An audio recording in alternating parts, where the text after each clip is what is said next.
V. Feeling good from the rosy wine at lunch, Nicole Diver folded her arms high enough for the artificial camellia on her shoulder to touch her cheek, and went out into her lovely grassless garden. The garden was bounded on one side by the house, from which it flowed and into which it ran, on two sides by the old village, and on the last by the cliff falling by ledges to the sea.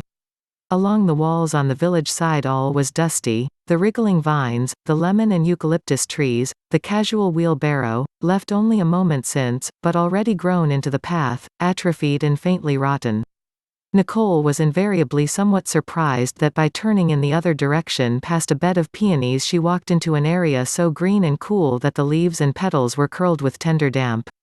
Knotted at her throat she wore a lilac scarf that even in the achromatic sunshine cast its color up to her face and down around her moving feet in a lilac shadow.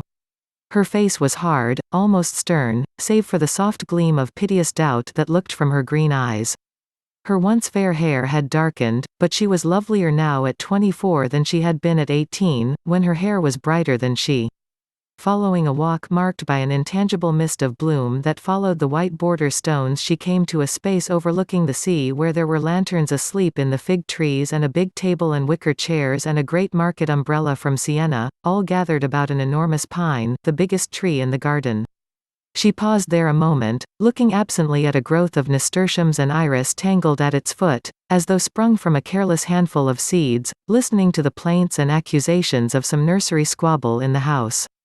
When this died away on the summer air, she walked on, between kaleidoscopic peonies massed in pink clouds, black and brown tulips and fragile mauve-stemmed roses, transparent like sugar flowers in a confectioner's window, until, as if the scherzo of color could reach no further intensity, it broke off suddenly in mid-air, and moist steps went down to a level 5 feet below. Here there was a well with the boarding around it dank and slippery even on the brightest days. She went up the stairs on the other side and into the vegetable garden. She walked rather quickly. She liked to be active, though at times she gave an impression of repose that was at once static and evocative. This was because she knew few words and believed in none, and in the world she was rather silent, contributing just her share of urbane humor with a precision that approached meagerness.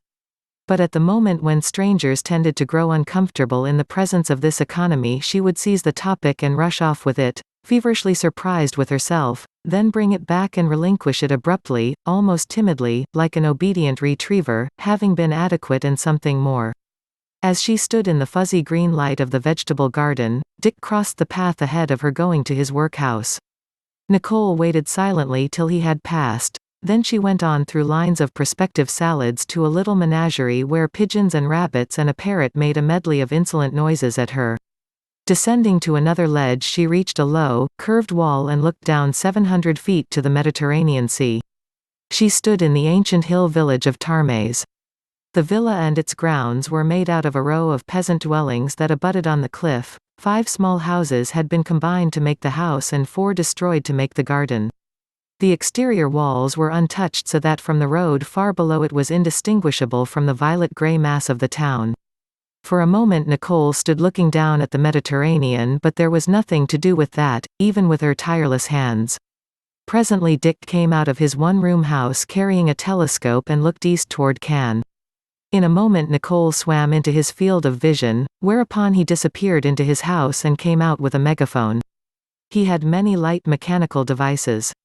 "Nicole," he shouted, "I forgot to tell you that as a final apostolic gesture I invited Mrs. Abrams, the woman with the white hair.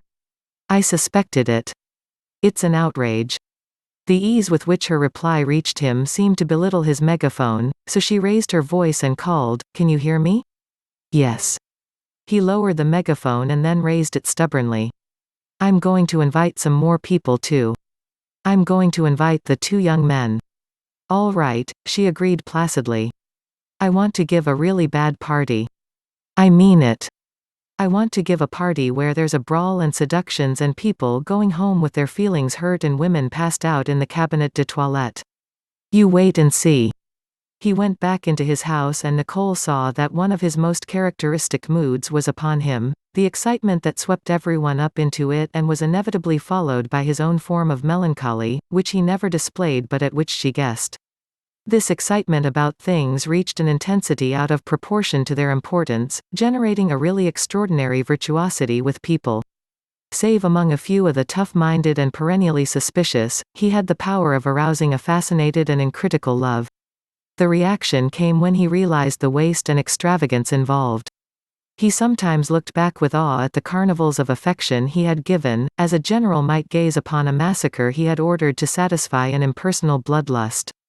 But to be included in Dick Diver's world for a while was a remarkable experience. People believed he made special reservations about them, recognizing the proud uniqueness of their destinies, buried under the compromises of how many years. He won everyone quickly with an exquisite consideration and a politeness that moved so fast and intuitively that it could be examined only in its effect. Then, without caution, lest the first bloom of the relation wither, he opened the gate to his amusing world. So long as they subscribed to it completely, their happiness was his preoccupation, but at the first flicker of doubt as to its all-inclusiveness he evaporated before their eyes, leaving little communicable memory of what he had said or done. At 8:30 that evening he came out to meet his first guests, his coat carried rather ceremoniously, rather promisingly, in his hand, like a toreador's cape. It was characteristic that after greeting Rosemary and her mother he waited for them to speak first, as if to allow them the reassurance of their own voices in new surroundings. To resume Rosemary's point of view, it should be said that, under the spell of the climb to Tarmes and the fresher air, she and her mother looked about appreciatively. Just as the personal qualities of extraordinary people can make themselves plain in an unaccustomed change of expression, so the intensely calculated perfection of Villa Diana transpired all at once through such minute failures as the chance apparition of a maid in the background or the perversity of a cork. While the first guests arrived bringing with them the excitement of the night, the domestic activity of the day receded past them gently, symbolized by the Diver children and their governess still at supper on the terrace. "What a beautiful garden!" Mrs. Spears exclaimed. "Nicole's garden," said Dick. "She won't let it alone, she nags it all the time, worries about its diseases. Any day now I expect to have her come down with powdery mildew or fly speck, or late blight." He pointed his forefinger decisively at Rosemary, saying with a lightness seeming to conceal a paternal interest, "I'm going to save your reason, I'm going to give you a hat to wear on the beach." He turned them from the garden to the terrace, where he poured a cocktail. Earl Brady arrived, discovering Rosemary with surprise. His manner was softer than at the studio, as if his differentness had been put on at the gate, and Rosemary, comparing him instantly with Dick Diver, swung sharply toward the latter. In comparison, Earl Brady seemed faintly gross, faintly ill-bred. Once more, though, she felt an electric response to his person. He spoke familiarly to the children who were getting up from their outdoor supper. "Hello, Lanier, how about a song? Will you and Topsy sing me a song?" "What shall we sing?" agreed the little boy, with the odd chanting accent of American children brought up in France. "That song about, Mon ami Pierrot." Brother and sister stood side by side without self-consciousness and their voices soared sweet and shrill upon the evening air. Au clair de la lune mon ami Pierrot prit moi ta plume pour écrire un mot ma chandelle est morte je n'ai plus de feu over moi ta porte pour l'amour de Dieu.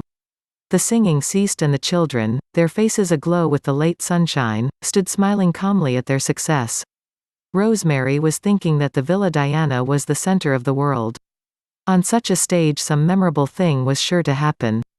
She lighted up higher as the gate tinkled open and the rest of the guests arrived in a body. The McKiskos, Mrs. Abrams, Mr. Dumfrey, and Mr. Campion came up to the terrace.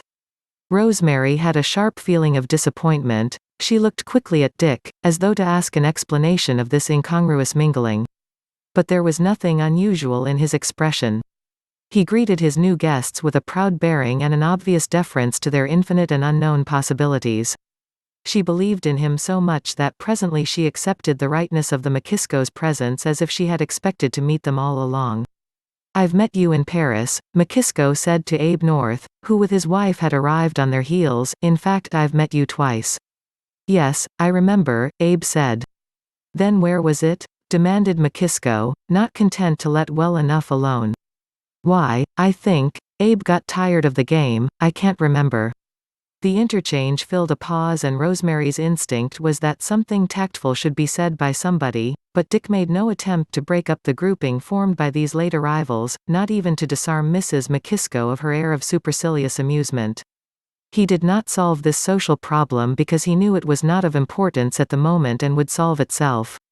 He was saving his newness for a larger effort, waiting a more significant moment for his guests to be conscious of a good time. Rosemary stood beside Tommy Barbin. He was in a particularly scornful mood, and there seemed to be some special stimulus working upon him. He was leaving in the morning. Going home? Home.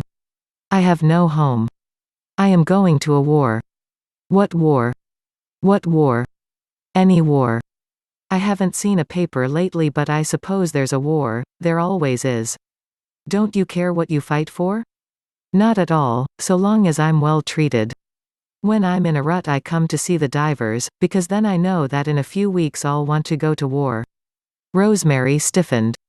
You like the divers, she reminded him. Of course, especially her, but they make me want to go to war. She considered this, to no avail. The divers made her want to stay near them forever. You're half American, she said, as if that should solve the problem. Also, I'm half French, and I was educated in England, and since I was 18 I've worn the uniforms of 8 countries. But I hope I did not give you the impression that I am not fond of the divers. I am, especially of Nicole. How could anyone help it? She said simply. She felt far from him. The undertone of his words repelled her, and she withdrew her adoration for the divers from the profanity of his bitterness. She was glad he was not next to her at dinner, and she was still thinking of his words, especially her, as they moved toward the table in the garden. For a moment now she was beside Dick Diver on the path. Alongside his hard, neat brightness everything faded into the surety that he knew everything. For a year, which was forever, she had had money and a certain celebrity and contact with the celebrated, and these latter had presented themselves merely as powerful enlargements of the people with whom the doctor's widow and her daughter had associated in a hotel pension in Paris. Rosemary was a romantic, and her career had not provided many satisfactory opportunities on that score. Her mother, with the idea of a career for Rosemary, would not tolerate any such spurious substitutes as the excitations available on all sides, and indeed Rosemary was already beyond that. She was in the movies but not at all at them. So when she had seen approval of Dick Diver in her mother's face, it meant that he was the real thing. It meant permission to go as far as she could. I was watching you, he said, and she knew he meant it. We've grown very fond of you. I fell in love with you the first time I saw you, she said quietly. He pretended not to have heard, as if the compliment were purely formal. New friends, he said, as if it were an important point, can often have a better time together than old friends.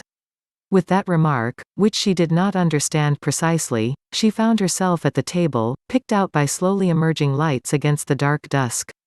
A chord of delight struck inside her when she saw that Dick had taken her mother on his right hand. For herself she was between Louise Campion and Brady. Surcharged with her emotion, she turned to Brady with the intention of confiding in him, but at her first mention of Dick a hard-boiled sparkle in his eyes gave her to understand that he refused the fatherly office. In turn she was equally firm when he tried to monopolize her hand, so they talked shop, or rather she listened while he talked shop, her polite eyes never leaving his face, but her mind was so definitely elsewhere that she felt he must guess the fact. Intermittently she caught the gist of his sentences and supplied the rest from her subconscious, as one picks up the striking of a clock in the middle with only the rhythm of the first uncounted strokes lingering in the mind.